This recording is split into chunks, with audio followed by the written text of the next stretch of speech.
Hello everyone, स्वागत है आप सभी लोगों का मेरे यूट्यूब चैनल पे। तो फ्रेंड्स, आज की इस वीडियो में हम लोग इंग्लिश के कुछ इंपॉर्टेंट क्वेश्चंस के बारे में डिस्कस करेंगे। यानी प्रीवियस टेस्ट जो आप लोगों का हुआ था उसमें इंग्लिश सेक्शंस के जितने भी क्वेश्चंस थे, तो आज की इस वीडियो में हम लोग उसी को कवर करने वाले हैं। ओके, तो वीडियो को अंत तक देखना है। और यदि आप लोग इस चैनल पे नए हो तो इस चैनल को सब्सक्राइब कर लो और बेल आइकन को हिट कर लो। ओके, तो चलिए बढ़ते हैं क्वेश्चंस की तरफ। तो गाइस, पहला क्वेश्चन है who is king dash here. तो ये सेंटेंस गलत दे दिया है, बोल सकते हो आप लोग टाइपिंग मिस्टेक हो गया है। सेंटेंस कुछ इस तरह होता, who is dash king here. ठीक है, सेंटेंस इस तरह होता। ये सेंटेंस है जो थोड़ा टाइपिंग मिस्टेक आप लोग बोल सकते हो। ठीक है, तो सेंटेंस जो है वो आपका who is dash king here इस तरह का है। तो जल्दी से बताओ, अब इसमें किंग के पहले कौन सा आर्टिकल आएगा। तो ए का प्रयोग होगा, एन दी का प्रयोग होगा, एन का प्रयोग होगा या नो आर्टिकल का प्रयोग होगा। तो जल्दी से बताओ, सब किसी को बताना है। तो गाइज हमेशा याद रखना, यहाँ पे जो आपका पहले राइट आंसर देख लो। यहाँ पे जो राइट आंसर है वो ऑप्शन बी है, यानी दी का प्रयोग होगा। ठीक है, तो सेंटेंस किस तरह हो जाएगा, who is the king here. ठीक है, तो दी का प्रयोग क्यों होगा, क्योंकि आप लोग हमेशा याद रखना गाइज कि बड़े बड़े जितने भी पोस्ट होते हैं और केवल वो एक ही हैं, है ना। जैसे राजा राजा है ना, प्रधानमंत्री, राष्ट्रपति, गवर्नर, इन सब के जितने भी पद हैं आप सभी को मालूम है ना, ये बड़े बड़े पद हैं। तो इनके पहले, है ना, इनके पहले जो है आर्टिकल दी का प्रयोग करेंगे हम लोग। फाइन, समझ में आ गया। तो यहाँ पर करेक्ट आंसर क्या हो जाएगा आपका, who is the king here. ठीक है, तो करेक्ट प्रीपोजिशन डी हो जाएगा। आई होप आप लोग समझ गए होंगे। फिर एक एग्जांपल से और मैं समझाने का कोशिश करता हूँ। जैसे हु इज़ डैश, है ना, पीएम ऑफ इंडिया। तो बताओ क्या किस आर्टिकल का प्रयोग होगा, जल्दी बताओ। तो जी हाँ, यहाँ पर भी आर्टिकल डी का प्रयोग होगा, है ना। तो क्या हो जाएगा, who is the prime minister of India. I hope आपको समझ में आ गया होगा। बढ़ते हैं नेक्स्ट क्वेश्चन की तरफ। ओके गाइज, नेक्स्ट क्वेश्चन है choose suitable prepositions for each blank.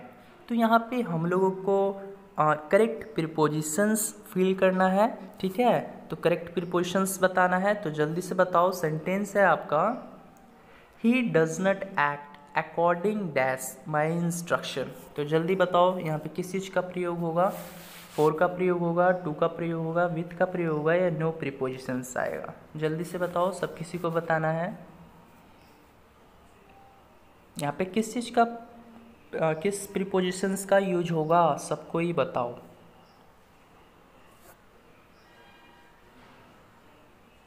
तो जी हाँ, यहाँ पे राइट आंसर जो होने वाला है आपका वो ऑप्शन बी हो जाएगा, है ना।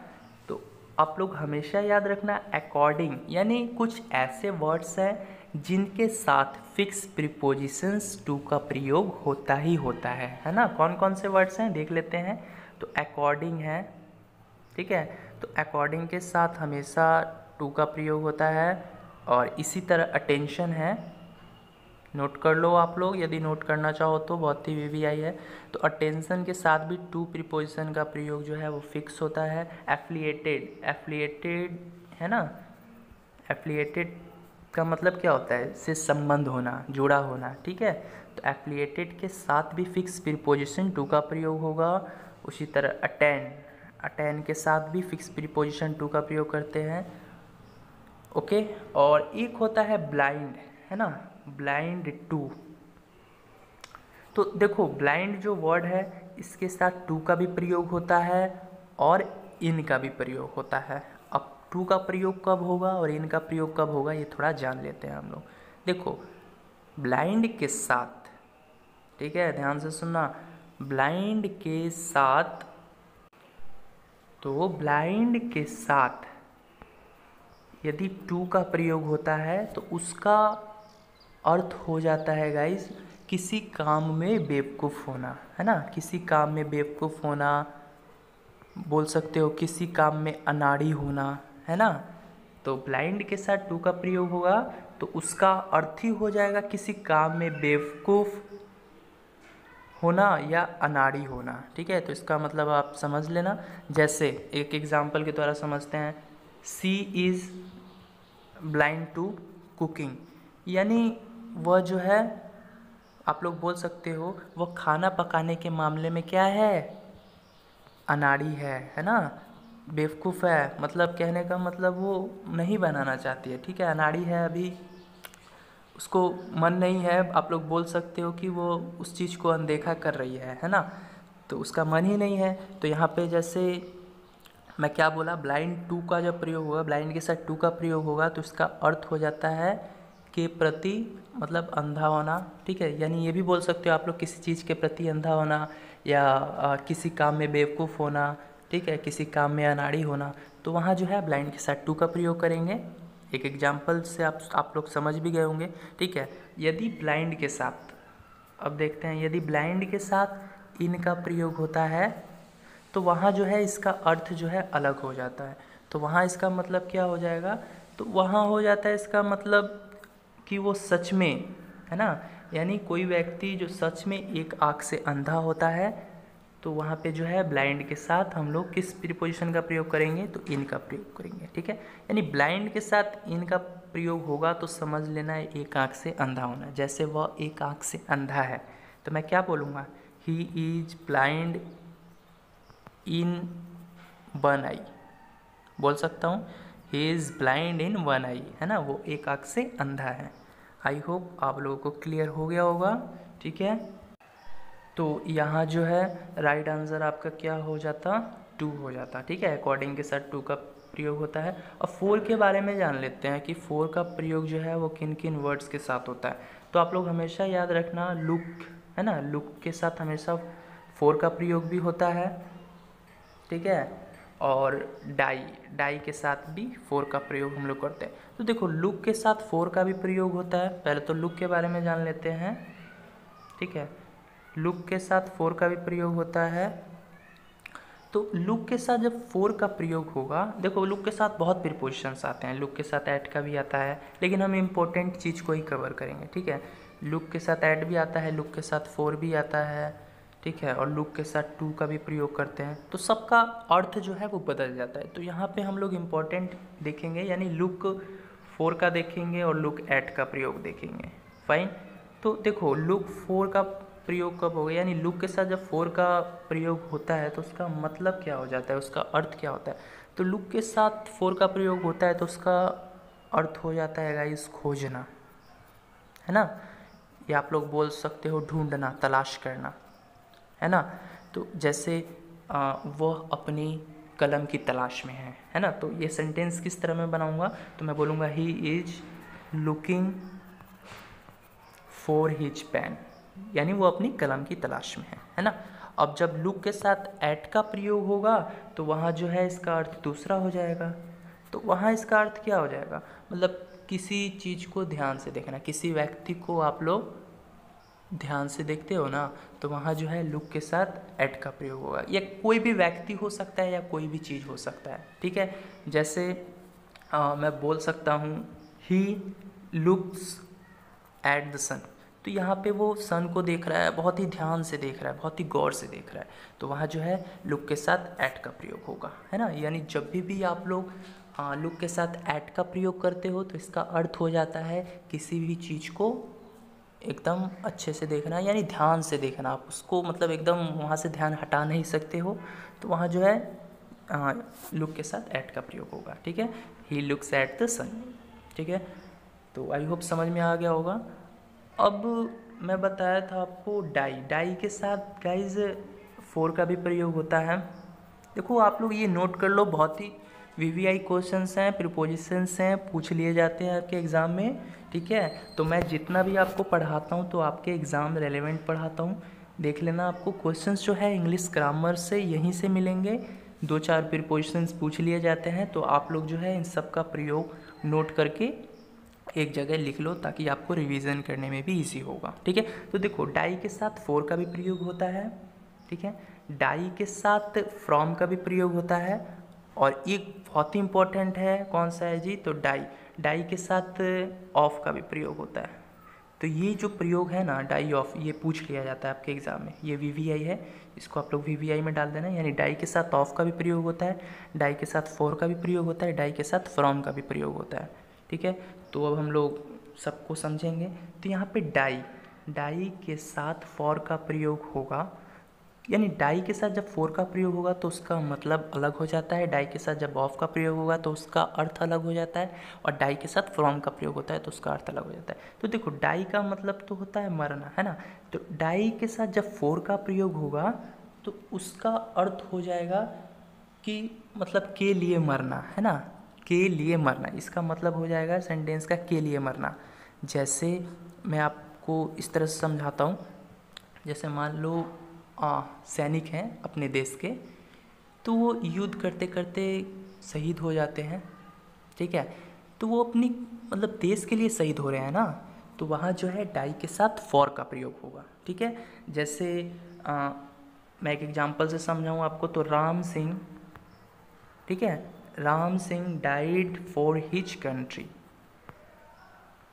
ठीक है, तो राम सिंह जो है अपने देश के लिए शहीद हुए हैं, है ना। तो वहाँ जो है के लिए मरना या के लिए शहीद होना बात एक ही है। तो वहाँ पे जो है डाई के साथ फोर का प्रयोग हम लोग करेंगे। फाइन, समझ में आ गया। तो डाई के साथ फ्रॉम प्रीपोजिशन का यूज होगा तो समझ लेना किसी कारण से मरा, है ना। इसका अर्थ ही होता है किसी कारण से मरना। ठीक है, जैसे एक एग्जाम्पल से मैं आपको समझाऊं कि वह भूख से मर गया, है ना, वह भूख से मर गया, तो मैं कैसे बताऊंगा इसको इंग्लिश में, तो इसका हो जाएगा ही डाइड फ्रॉम हंगर। ठीक है, ही डाइड फ्रॉम हंगर। तो यहाँ कारण क्या है जी, तो कारण भूख है ना, वो भूख के कारण से मर गया। तो आपको समझ में आ गया होगा कि डाई के साथ फ्रॉम का प्रयोग होगा तो उसका मतलब हो जाता है किसी कारण से मरना। ठीक है, अब जान लेते हैं डाई के साथ ऑफ का प्रयोग होगा तो उसका अर्थ क्या हो जाता है। तो डाई के साथ ऑफ का प्रयोग होगा तो इसका मतलब हो जाता है किसी बीमारी से मरना, है ना, किसी बीमारी से मरना। यानी डाई के साथ जब ऑफ प्रीपोजिशंस आप लोग देखोगे तो समझ लेना किसी बीमारी से जान गई है ना, तो किसी बीमारी से मरना। जैसे वह कैंसर से मर गया तो ही डाइड ऑफ कैंसर। ठीक है, तो कैंसर क्या है, एक बीमारी है। ठीक है, एक बीमारी का नाम है, और बीमारी से जब भी किसी व्यक्ति की जान जाती है तो डाई के साथ ऑफ प्रीपोजिशन का प्रयोग हम लोग करते हैं। आई होप समझ में आ गया होगा। बढ़ते हैं नेक्स्ट क्वेश्चंस की तरफ। नेक्स्ट क्वेश्चन है he is not fond dash T. तो बताओ क्या होगा, ऑफ होगा, टू होगा, विथ होगा या ऑन होगा, जल्दी बताओ। देखो फॉन्ड के साथ फिक्स प्रीपोजिशंस एक आता है, तो वो कौन प्रीपोजिशंस आता है, ऑफ आता है, टू आता है, विथ आता है या ऑन आता है। तो जल्दी से सबको ही राइट आंसर दो। तो जी हाँ, इसका राइट आंसर क्या हो जाएगा, ऑफ हो जाएगा। ठीक है, तो फॉन्ट के साथ फिक्स प्रीपोजिशंस ऑफ आता है और इसका अर्थ क्या हो जाता है, शौकीन, है ना। तो यहाँ पर सेंटेंस का अर्थ क्या हो जाएगा, he is not fond of T, यानी वह चाय का शौकीन नहीं है। ठीक है, और कुछ और भी ऐसे वर्ड्स हैं जिनके साथ फिक्स प्रीपोजिशंस का प्रयोग करते हैं, जैसे प्राउड हो गया। ठीक है, तो प्राउड के साथ ऑफ प्रीपोजिशंस का प्रयोग होता है। उसी तरह बोस्ट हो गया, उसके साथ भी फिक्स प्रीपोजिशंस ऑफ का प्रयोग करते हैं। ठीक है, तो और भी ऐसे कई सारे वर्ड्स हैं जिनके साथ फिक्स प्रीपोजिशंस ऑफ आता है ना, नहीं तो टू आएगा, नहीं तो फोर आएगा। ठीक है, तो वो बहुत ही बड़ी लिस्ट है, लेकिन उनमें से जो इम्पॉर्टेंट होते हैं मैं उसी को कवर करता हूँ। ठीक है, यदि आप लोग बोलोगे तो मैं आप लोगों को वो लिस्ट जो है वो सेंड कर दूँगा। ओके, तो चलिए बढ़ते हैं नेक्स्ट क्वेश्चंस की तरफ।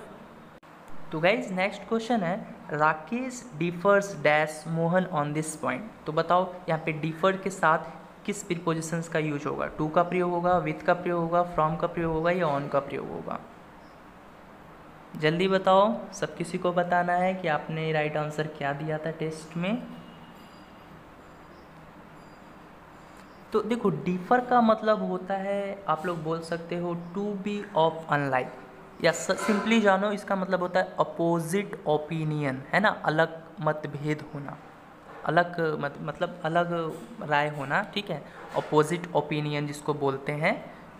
तो देखो इसका सेंटेंस का अर्थ ये हुआ कि राकेश जो अपना अलग प्रस्ताव रखता है, अलग मत रखता है, किसके साथ, मोहन के साथ, मतलब किसी मुद्दे पर, ठीक है। तो राकेश जो है वो अपना अलग प्रस्ताव रखता है मोहन के साथ किसी अलग मुद्दे पर। तो यहाँ डिफर के साथ किस प्रीपोजिशंस का यूज होगा, तो हमेशा याद रखना अगर कोई भी किसी के साथ प्रस्ताव रखता है वो और वो जस्ट अपोजिट हो तो वहाँ डिफर के साथ विथ का प्रयोग जो है वो उचित होता है, ठीक है। आई होप समझ में आ गया होगा। तो ऑप्शन बी जो है वो आपका करेक्ट आंसर हो जाएगा। बढ़ते हैं नेक्स्ट क्वेश्चंस की तरफ। तो गाइज नेक्स्ट क्वेश्चन है choose the correct use of so that in place of to. तो ये सबको पता है ये क्या है, टू रिमूवल है, आप लोगों ने पढ़ा भी होगा, रिमूव टू है, ठीक है। तो इसको हम लोग जब 8th क्लास में हम लोग थे तो आप लोग भी जब मतलब 8 या 10th में होंगे तो आप लोग जब ग्रामर का सेक्शंस पढ़ते होंगे तो ये चीज़ मिला होगा आप लोग को कहीं ना कहीं, यदि आप लोगों ने अच्छे तरीके से पढ़ा होगा देन आप लोग को ये ऐसे क्वेश्चंस यानी नरेशन हो गया, है ना, रिमूवल ऑफ टू हो गया, डिग्री हो गया, सिंटैक्स हो गया, क्लोज हो गया, ये सब मिला होगा। तो बस इसी को सॉल्व करना है। तो कैसे सॉल्व होगा, देखो बहुत ही सिंपल क्वेश्चन है। इसको करना क्या होता है, रिमूवल ऑफ टू है तो देखो he is too greedy to spend, यानी वो इतना मतलब बोल सकते हो कि लालची है कि वो खर्च तक नहीं कर सकता है ना, यानी वो स्पेंड नहीं कर सकता है। He is too greedy to spend, ठीक है। तो अब बताओ इसका रिमूवल ऑफ टू क्या हो जाएगा। तो देखो इसका यानी आपको यहाँ से यहाँ तक लिख लेना है, पहले ही लिख लेना है, इसके बाद जो है वर्ब है वो भी लिख लेना है इज। अब टू को जो है वो सो में बदल देते हैं तो सो हो जाएगा, फिर इसके बाद ग्रीडी हो जाएगा, फिर इसके बाद जो है दैट लगा देते हैं हम लोग, दैट के बाद फिर से वही सब्जेक्ट आ जाता है और इसके बाद जो है कैन का प्रयोग कर लेते हैं हम लोग और इसके बाद जो है नॉट लगा देते हैं और उसके बाद जो लास्ट में बचा है ऑब्जेक्ट उसको लिख देते हैं, यानी स्पेंड हो जाएगा। तो कैसे सेंटेंस हो जाएगा, he is so greedy that he cannot spend. तो यहाँ ग्रेट नहीं होगा ना, ये तो टाइपिंग मिस्टेक हो गया ना, तो ये क्या हो जाएगा, ग्रीडी ही हो जाएगा, ठीक है। तो he is so greedy that he cannot spend, यानी वो इतना लालची है कि वो खर्च तक नहीं कर सकता है। ओके, तो बढ़ते हैं नेक्स्ट क्वेश्चंस की तरफ। ओके, नेक्स्ट क्वेश्चन है choose the opposite of the flowing words. तो यहाँ एंटोनिम्स बताना है हम लोग को, अपोजिट मीनिंग बताना है ना। तो वर्ड्स जो है वो दिया हुआ है आर्टिफिशियल। तो आर्टिफिशियल मीन्स क्या होता है, बताओ पहले आप लोग, आर्टिफिशियल का मतलब क्या होता है। तो देखो यहाँ पे आर्टिफिशियल का मतलब होता है मानव निर्मित वस्तु या कोई चीज़, है ना, जो मैन मेड होता है। इसका मतलब ही होता है मैन मेड, यानी जिसको कृत्रिम रूप से आप तैयार करते हो, मानव द्वारा तैयार होता है, कोई भी चीज़ हो या कोई भी वस्तु हो जो मानव द्वारा तैयार किया जाए, यानी कृत्रिम रूप से मैन मेड, है ना, तो उसको आर्टिफिशियल बोलते हैं। तो अब इसका अपोजिट मीनिंग क्या हो जाएगा बताओ, मैन मेड तो होगा नहीं, ये तो सिनोनिम्स हो जाएगा। Duct out from the earth, ये भी नहीं होगा। नेचुरल, नेचुरल का मतलब क्या होता है, प्राकृतिक, जिसको आदमी या मानव नहीं बना सकते हैं, वो नेचुरल है, वो प्राकृतिक है। तो यहाँ पे ऑप्शन सी जो है वो आपका करेक्ट हो जाएगा, ठीक है। और इमेजिनरी का मतलब क्या होता है, काल्पनिक, आभासी, सबको पता है आप लोगों को। तो यहाँ जो है आर्टिफिशियल का बेस्ट एंटोनिम्स क्या हो जाएगा, तो नेचुरल हो जाएगा। ओके, बढ़ते हैं नेक्स्ट क्वेश्चन की। ओके, नेक्स्ट क्वेश्चन है एंटोनिम से ही है, वर्ड है इमर्ज। इमर्ज का मतलब क्या होता है आपको मालूम होना चाहिए, यहाँ पर सिंक होगा, ठीक है। तो इमर्ज का मतलब क्या होता है अब बताओ। तो इमर्ज का मतलब होता है ऊपर उठना, उभरना, प्रकट हो जाना, है ना, यानी ऊपर उठना, ठीक है, या फिर बोल सकते हो उभरना, ठीक है, प्रकट हो जाना। तो अब बताओ क्या होगा इसका एंटोनिम्स, तो सिंक होगा, साइन होगा, एक्सप्रेस होगा या साउंड होगा। तो जी हाँ, इसका एंटोनिम्स क्या हो जाएगा, ऑप्शन ए यानी सिंक। सिंक का मतलब क्या होता है? डूबना, गिराना। और एक तरह ये ऊपर उठ रहा है ना, प्रकट हो रहा है। प्रकट होने का मतलब एकदम ऊपर की ओर बढ़ते ही जा रहा है ना। तो ये तो क्या हो गया, जस्ट एंटोनिम्स हो गया। तो एमर्ज का जो बेस्ट एंटोनिम्स है वो क्या हो जाएगा? सिंक। सिंक का मतलब मैं क्या बताया? डूबना, है ना, गिराना। और साइन तो होगा नहीं। साइन का मतलब क्या होता है? चमकना होता है। साउंड का मतलब तेज होता है, ये भी नहीं होगा। बढ़ते हैं नेक्स्ट क्वेश्चन की तरफ। ओके, नेक्स्ट क्वेश्चन है choose the correct one word for the flowing group of words. तो यहाँ जो है हमको वन वर्ड सब्स्टिट्यूशन से क्वेश्चंस पूछ लिया गया है। तो अब बताओ, सेंटेंस है speaking too much of one self, यानी वैसा व्यक्ति जो अपने ही बारे में बहुत ही ज़्यादा बोलता हो, है ना। या सिंपली आप लोग बोल सकते हो ए person who talks too much about himself. ठीक है, एक ऐसा व्यक्ति जो अपने बारे में ही बहुत ही ज़्यादा बोलता हो, तो उसको क्या बोलेंगे एक शब्द में? इक्विवोकल बोलेंगे? जी नहीं। हाइपोराइट बोलेंगे? बिल्कुल नहीं। इगोटिज्म बोलेंगे? तो जी हाँ, ये आंसर सी जो है आपका सही हो जाएगा। बोस्टफुल भी नहीं होगा। ठीक है, तो अब जान लेते हैं इक्विवोकल का मतलब पहले क्या होता है। तो इक्विवोकल का मतलब होता है अस्पष्ट। ठीक है, तो इससे तो इसका कोई लेना देना है ही नहीं। हाइपोराइट का मतलब क्या होता है, ये भी पूछ लेता है। तो हाइपोराइट का मतलब बोल सकते हो आप लोग एक तरह का पाखंडी, है ना, धूर्त जिसे बोलते हैं। तो ये भी जो है नहीं होगा। इगोटिज्म, तो ये हो जाएगा। तो इसका अर्थ क्या होता है? इगोटिज्म का मतलब होता है एक तरह से घमंडी ही होता है। ठीक है, और कैसा घमंडी? यानी सिर्फ अपने ही बारे में वो बोलता है। ठीक है, मतलब बहुत ही तेज समझता हो अपने आप को, और अपने ही मुंह से अपनी ही प्रशंसा करता हो, है ना। यानी अब मान लो कि वो बात तो खूब करेगा, यानी ए person who talks too much about himself. तो अपने बारे में बात करेगा तो कोई निगेटिव चीज़ थोड़ी बताएगा। अपने से रिलेटेड उसके अंदर जो भी कमियां हैं वो आप लोगों को थोड़ी बताएगा। यानी वो अपने बारे में बात कर रहा है तो पॉजिटिव चीज़ ही बताएगा, भले वो कितना निगेटिव काम क्यों नहीं करता हो या कैसा भी हो। मतलब वो हमेशा अपनी तारीफ़ ही करेगा अपने मुँह से। तो उसको एक तरह से इगोटिज्म बोलते हैं हम लोग। ठीक है, तो ऐसा वर्ड आपको दिख जाए जहाँ पे पूछा जाए speaking too much of himself या a person who talks too about much of himself, तो वहाँ जो है इगोटिज्म जो है करेक्ट आंसर हो जाएगा। बोस्टफुल का भी मतलब घमंडी होता है। ठीक है, लेकिन ये इस टाइप का नहीं होता है। इसको घमंड होता है तो किसी चीज़ को लेकर होता है। ठीक है, चाहे वो टैलेंट हो सकता है उसका, या फिर कोई वस्तु हो सकता है जो वो नहीं देना चाहता, उस चीज़ का उसको घमंड हो। तो वहाँ जो है बोस्टफुल का प्रयोग यहाँ पर नहीं होगा। बोस्टफुल का मतलब होता है घमंड तो होता ही है, लेकिन वो मतलब उसको किसी और चीज़ का घमंड होता है। ठीक है, आई होप समझ में आ गया होगा। तो इसका जो राइट आंसर ऑप्शन सी हो जाएगा। ठीक है, बढ़ते हैं नेक्स्ट क्वेश्चन की तरफ।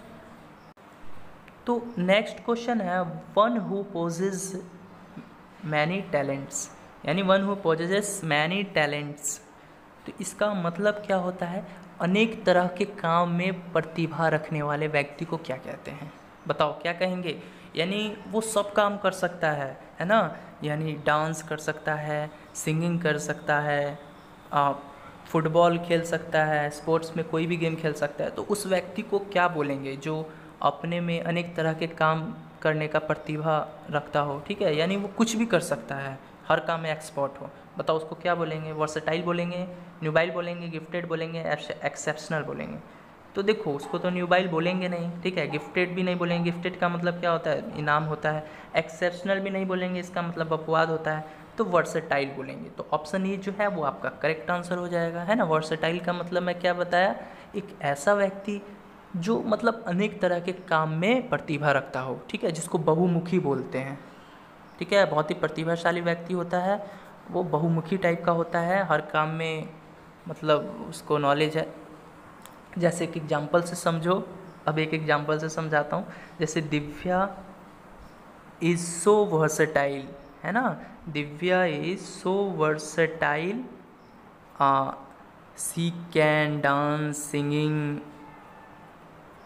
And play the guitar. तो यहाँ जो है दिव्या है, एक नाम की लड़की है, और वो क्या है? वो बहुत ही ज़्यादा वर्सेटाइल है। उसके पास मतलब बोल सकते हो बहुत ही ज़्यादा बहुमुखी है, मतलब अनेक तरह का प्रतिभा है उसके पास। तो दिव्या इज़ सो वर्सेटाइल, है ना। दिव्या जो है वो बहुत ही बहुमुखी टाइप की लड़की है, यानी उसके पास टैलेंट बहुत है। वो डांस भी कर सकती है, सिंगिंग भी कर सकती है, एंड प्ले द गिटार, यानी गिटार भी बजा सकती है। आ गया होगा समझ में? अब कभी नहीं भूलोगे, एक एग्जाम्पल से मैं आपको समझाया। ठीक है, बुरा मत मानना। चलिए बढ़ते हैं नेक्स्ट क्वेश्चंस की तरफ। तो नेक्स्ट क्वेश्चन है, ए पेपर रिटन बाई हैंड। तो बताओ क्या होगा, ए पेपर रिटन बाई हैंड, तो यानी हाथ से लिखा हुआ एक पेपर, ठीक है। तो बताओ क्या होगा, मैन्यूस्क्रिप्ट होगा, हैंडीक्राफ्ट होगा, हैंडी वर्क होगा या थेसिस होगा, जल्दी से बताओ। तो देखो हैंडीक्राफ्ट तो होगा नहीं, ठीक है, क्योंकि हैंडीक्राफ्ट का मतलब हो जाता है गाइज हस्तशिल्प होता है इसका मतलब, सॉरी।